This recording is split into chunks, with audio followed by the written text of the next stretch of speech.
कि हम किसी के भरोसे नहीं चलते, अपने दम पर आग लगाएंगे। कि जनाब हम किसी के भरोसे नहीं चलते, अपने दम पर आग लगाएंगे। तुम झुक जाने की बात करते हो, हम मंजिल को साथ लेकर आएंगे। हेलो फ्रेंड्स, मैं आपका अपना राहुल सर स्वागत करता हूं अपने इस YouTube channel science by Rahul sir PCB में। आज फिर से आपके करियर से रिलेटेड एक पावरफुल वीडियो लेकर आपके बीच उपस्थित हूं, जिसमें हम चर्चा करेंगे दीनदयाल उपाध्याय यूनिवर्सिटी के BA second year 4th semester के प्राचीन इतिहास के पेपर 2 के यूनिट 1 के महत्वपूर्ण ऑब्जेक्टिव क्वेश्चंस के बारे में, जिसका कोर्स कोड है AAC 204। आज हम आपको इस वीडियो में बताएंगे कि आपके 4th सेमेस्टर के प्राचीन इतिहास के पेपर 2 के यूनिट 1 में कौन कौन से महत्वपूर्ण ऑब्जेक्टिव क्वेश्चंस हैं जो आपके एग्जाम के दृष्टिकोण से बहुत ही महत्वपूर्ण है। अगर आप इसके पीछे वाला वीडियो अभी तक नहीं देखे हैं तो लिंक डिस्क्रिप्शन में है, जाकर तुरंत देखें, क्योंकि हमने उसमें प्राचीन इतिहास के पेपर 1 के सभी यूनिट से रिलेटेड महत्वपूर्ण ऑब्जेक्टिव क्वेश्चन को अलग अलग प्लेलिस्ट बनाकर आपके दिलो दिमाग तक पहुंचाने का पूर्ण प्रयास किया है। तो अगर आप अभी तक नहीं देखे हैं तो लिंक डिस्क्रिप्शन में है, जाकर तुरंत देखें। इस वीडियो में हम लोग समझेंगे कि आपके प्राचीन इतिहास के पेपर 2 के यूनिट 1 में कौन कौन से महत्वपूर्ण ऑब्जेक्टिव क्वेश्चंस हैं। उम्मीद है कि आपको इस वीडियो के माध्यम से कुछ दिनों पश्चात होने वाले 4th सेमेस्टर के एग्जाम में काफ़ी सहूलियत मिलेगी।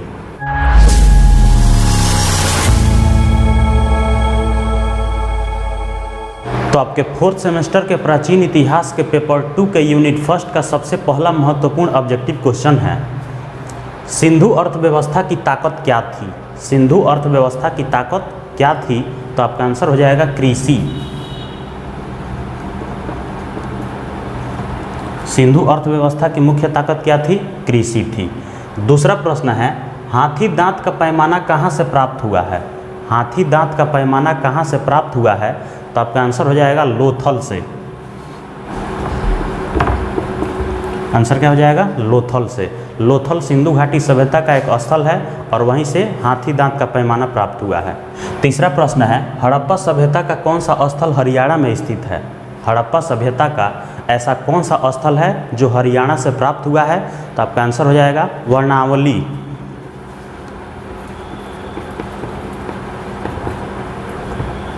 आंसर क्या हो जाएगा? वर्णावली।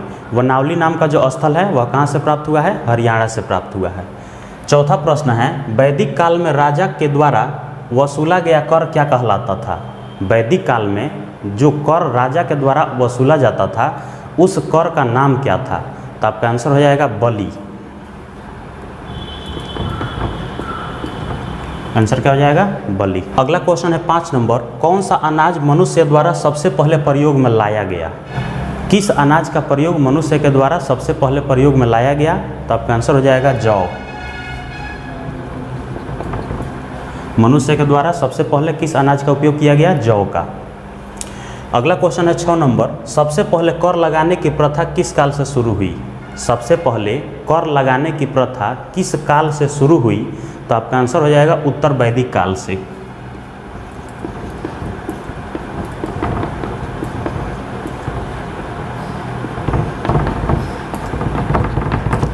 आंसर क्या हो जाएगा? उत्तर वैदिक काल से। अगला क्वेश्चन है 7 नंबर, आर्य शब्द का शाब्दिक अर्थ क्या होता है। आर्य शब्द का शाब्दिक अर्थ क्या होता है? तो आपका आंसर हो जाएगा श्रेष्ठ या कुलीन। आंसर क्या हो जाएगा? श्रेष्ठ या कुलीन।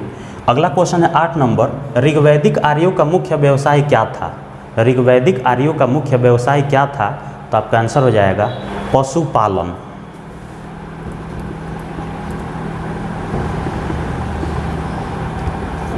ऋग्वैदिक आर्यों का मुख्य व्यवसाय क्या था? पशुपालन। अगला क्वेश्चन है 9 नंबर, उत्तर वैदिक काल में आर्यों का मुख्य व्यवसाय क्या था। उत्तर वैदिक काल में आर्यों का मुख्य व्यवसाय क्या था? तो आपका आंसर हो जाएगा कृषि।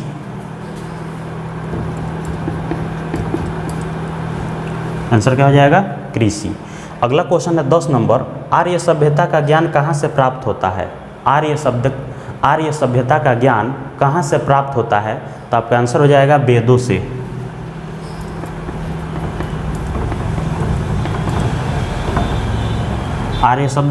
आर्य सभ्यता का ज्ञान कहाँ से मिलता है? वेदों से मिलता है। अगला क्वेश्चन है 11 नंबर, सर्वप्रथम मैक्स मुलर ने आर्य शब्द का प्रयोग कब किया।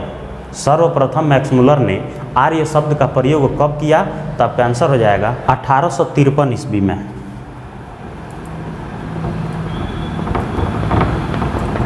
मैक्स मुलर ने सबसे पहले आर्य शब्द का प्रयोग कब किया? 1853 ईस्वी में। अगला क्वेश्चन है 12 नंबर, भारत में मानव का सर्वप्रथम साक्ष्य कहाँ मिलता है? भारत में सर्वप्रथम मानव का साक्ष्य कहाँ मिलता है? तो आपका आंसर हो जाएगा नर्मदा घाटी।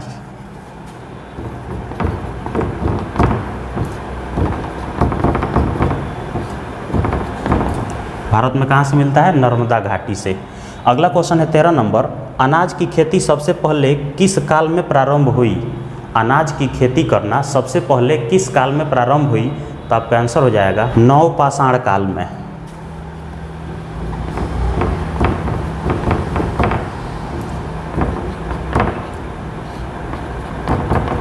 आंसर क्या हो जाएगा? नवपाषाण काल में। अगला क्वेश्चन है 14 नंबर, राष्ट्रीय मानव संग्रहालय कहाँ स्थित है? राष्ट्रीय मानव संग्रहालय कहाँ स्थित है? आपका आंसर हो जाएगा भोपाल में।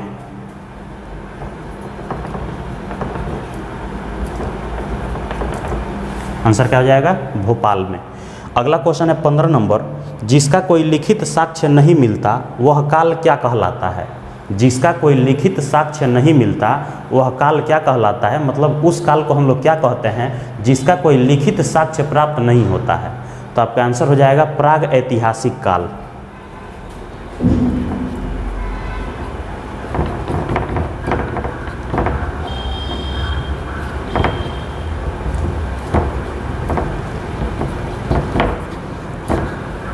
आंसर क्या हो जाएगा? प्राग ऐतिहासिक काल। अगला क्वेश्चन है 16 नंबर, किस धातु का प्रयोग सबसे पहले किया गया? किस धातु का प्रयोग सबसे पहले किया गया? तो आपका आंसर हो जाएगा तांबा का।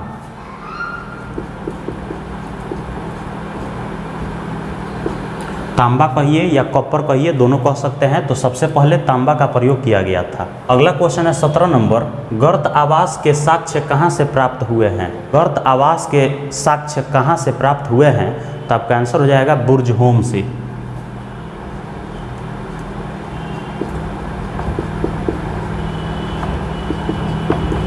गर्त आवास के साक्ष्य कहाँ से मिले हैं? बुर्जहोम से मिले हैं। अगला क्वेश्चन है 18 नंबर, भीमबेटका की गुफा कहाँ स्थित है? भीमबेटका की गुफा कहाँ स्थित है? तो आपका आंसर हो जाएगा भोपाल में।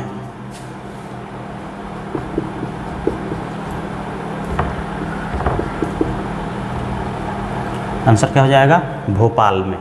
अगला क्वेश्चन है 19 नंबर, चालकोलिथिक युग किस युग को कहते हैं? चालकोलिथिक युग किस युग को कहते हैं?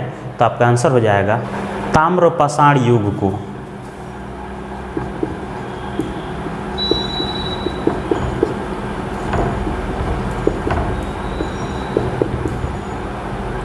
ताम्रपाषाण युग को क्या कहते हैं? चालकोलिथिक युग कहते हैं। अगला क्वेश्चन है 20 नंबर, वह भूमि जिसमें बिना वर्षा के भी अच्छी खेती होती थी वह क्या कहलाता है?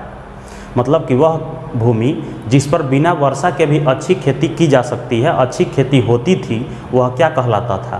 तो आपका आंसर हो जाएगा अदेवमातृक।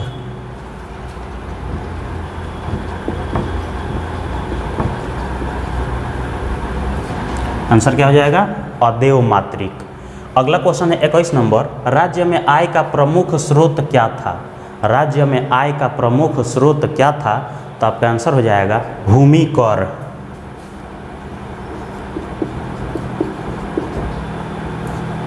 मतलब कि भूमि के ऊपर जो कर्ज लगाए जाते थे, जो टैक्स लगाए जाते थे, वही मुख्य साधन था आमदनी का, मतलब आय का। किसके लिए? राज्य के लिए।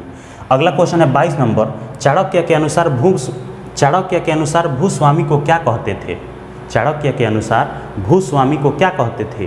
तो आपका आंसर हो जाएगा क्षेत्रज्ञ। चाणक्य के अनुसार भूस्वामी को क्या कहते थे? क्षेत्रज्ञ कहते थे। अगला क्वेश्चन है 23 नंबर, राजकीय भूमि से होने वाली आय को क्या कहते हैं? राजकीय भूमि से होने वाली आय को क्या कहते हैं? तो आपका आंसर हो जाएगा सीता। आंसर क्या हो जाएगा? सीता। अगला क्वेश्चन है 24 नंबर, उद्योग धंधों की संस्थाओं को क्या कहा जाता था? उद्योग धंधों की संस्थाओं को क्या कहा जाता था? तो आपका आंसर हो जाएगा श्रेणी।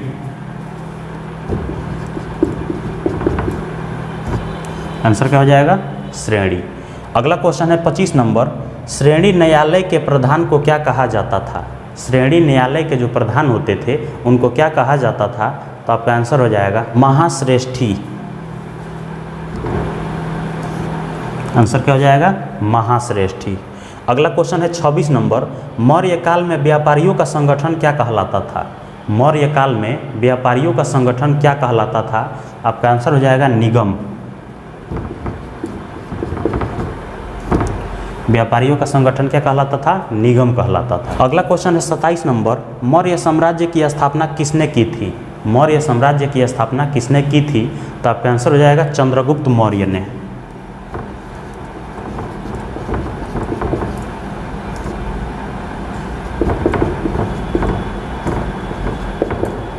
मौर्य साम्राज्य की स्थापना किसने किया था? चंद्रगुप्त मौर्य ने। अगला क्वेश्चन है 28 नंबर, मेगास्थनीज ने किस पुस्तक की रचना की थी? मेगास्थनीज ने किस पुस्तक की रचना की थी? इस क्वेश्चन को दो तरीके से पूछा जा सकता है। पहला क्वेश्चन कि मेगास्थनीज ने किस पुस्तक की रचना की थी? आंसर होगा इंडिका। और इसी को घुमा के पूछा जा सकता है, इंडिका की रचना किसने की थी? तो आंसर हो जाएगा मेगास्थनीज। यहाँ क्वेश्चन क्या दिया है? मेगास्थनीज ने किस पुस्तक की रचना की थी? तो आपका आंसर हो जाएगा इंडिका।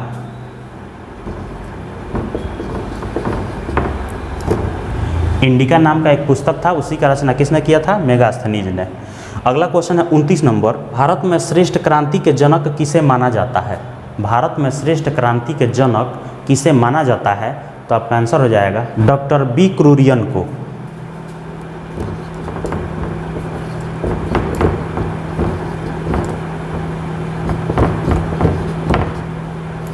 आंसर क्या हो जाएगा? डॉक्टर बी क्रूरियन को। अगला क्वेश्चन है 30 नंबर, किस क्षेत्र को भारत का चावल का कटोरा कहा जाता है? किस क्षेत्र को भारत का चावल का कटोरा कहा जाता है? तो आपका आंसर हो जाएगा कृष्ण गोदावरी डेल्टा क्षेत्र को।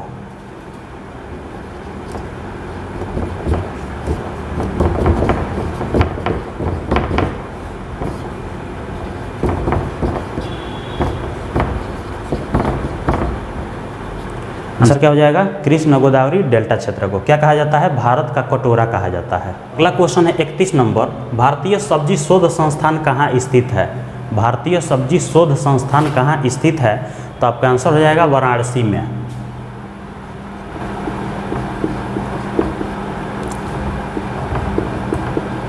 भारतीय सब्जी शोध संस्थान कहाँ स्थित है? वाराणसी में स्थित है। अगला क्वेश्चन है 32 नंबर, भारत में हरित क्रांति के जनक किसे माना जाता है? भारत में हरित क्रांति के जनक किसे माना जाता है? तो आपका आंसर हो जाएगा डॉक्टर एम.एस. स्वामीनाथन को।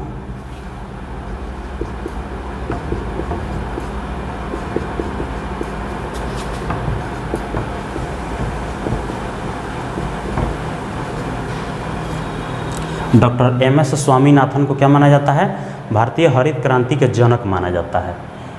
अगला क्वेश्चन है 33 नंबर, भारत में सबसे अधिक दाल का उत्पादन वाला राज्य कौन सा है? भारत में सबसे अधिक दाल का उत्पादन वाला राज्य मतलब सबसे अधिक दाल का उत्पादन किस राज्य में होता है? तो आपका आंसर हो जाएगा मध्य प्रदेश में।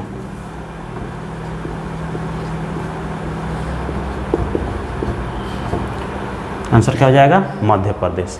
अगला क्वेश्चन है 34 नंबर, भारत में सबसे अधिक जूट का उत्पादन वाला राज्य कौन सा है? भारत में सबसे अधिक जूट का उत्पादन किस राज्य में होता है? तो आपका आंसर हो जाएगा पश्चिम बंगाल में।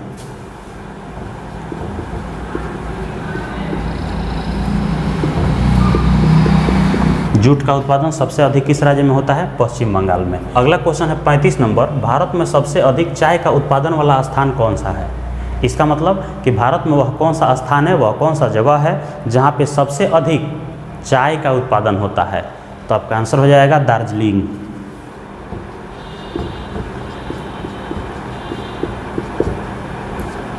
दार्जिलिंग में सबसे अधिक क्या होता है? चाय का उत्पादन। अगला क्वेश्चन है 36 नंबर, भारत में सबसे अधिक सोयाबीन का उत्पादन वाला राज्य कौन सा है? भारत में सबसे अधिक सोयाबीन का उत्पादन करने वाला राज्य कौन सा है? तो आपका आंसर हो जाएगा मध्य प्रदेश।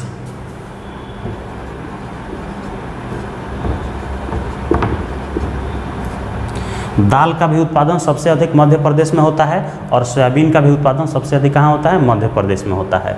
अगला क्वेश्चन है 37 नंबर, भारत में प्राकृतिक रबड़ का सर्वाधिक उत्पादक वाला राज्य कौन सा है? भारत में सबसे अधिक प्राकृतिक रबड़ का उत्पादन किस राज्य में होता है? तो आपका आंसर हो जाएगा केरल में। केरल में सबसे अधिक क्या होता है? प्राकृतिक रबड़ का उत्पादन। अगला क्वेश्चन है 38 नंबर, भारत में सबसे अधिक कपास का उत्पादन वाला राज्य कौन सा है? भारत में सबसे अधिक कपास का उत्पादन किस राज्य में होता है? आपका आंसर हो जाएगा गुजरात में।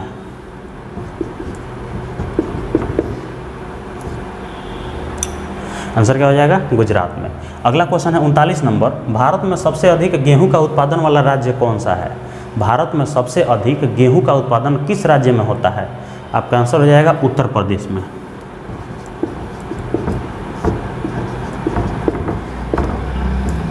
गेहूं का सबसे अधिक उत्पादक वाला राज्य कौन सा है? उत्तर प्रदेश। तो ये आपके 4th सेमेस्टर के प्राचीन इतिहास के पेपर 2 के यूनिट 1 के कुछ महत्वपूर्ण ऑब्जेक्टिव क्वेश्चंस तथा उसके आंसर्स थे। उम्मीद है कि आपको सभी प्रश्न और उसके उत्तर बढ़िया से समझ में आए होंगे और इस वीडियो के माध्यम से कुछ दिनों पश्चात होने वाले 4th सेमेस्टर के एग्ज़ाम में काफ़ी सहूलियत मिलेगी।